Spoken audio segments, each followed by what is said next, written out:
দেশের ভোটে কে মুখ্যমন্ত্রী?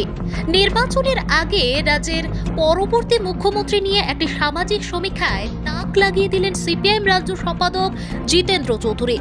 বেসরকারি একটি টিভি চ্যানেল তাদের সামাজিক পোস্টে প্রশ্ন ছুড়ে দিয়েছিল ডাক্তার মানিক সাহার পরে মুখ্যমন্ত্রী নিয়ে নাগরিকদের প্রথম পছন্দের প্রার্থীকে।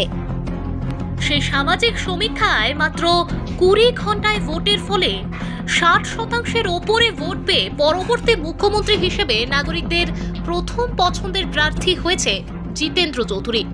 সেই সমীক্ষায় মাত্র 3% কম ভোট পেয়ে তলানিতে রয়েছেন প্রাক্তন মুখ্যমন্ত্রী অর্থাৎ বর্তমান সাংসদ বিপ্লব কুমার দেব।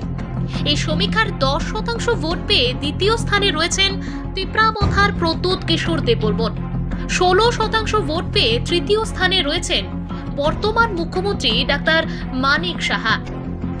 অন্যদিকে 14% ভোট পেয়ে চতুর্থ স্থানে রয়েছেন কংগ্রেস দলের বিধায়ক সুদীপ রায় বর্মন।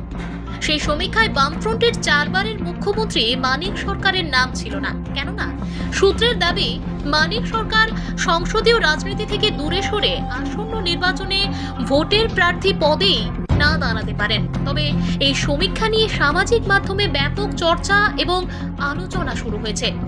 এই সমীক্ষা অনেকে অতি সাধারণভাবে নিয়েও নির্বাচনের প্রাক্কালে রাজ্য রাজনীতিতে জিতেন্দ্র চৌধুরী এবং ওনার নেতৃত্বে বামফ্রন্ট দল যে জনসমর্থনে শাসক দল থেকে কোনোভাবেই পিছিয়ে নেই তা কিন্তু স্পষ্ট হয়ে গেছে বলেই তথ্যবিজ্ঞ মহলের অভিমত।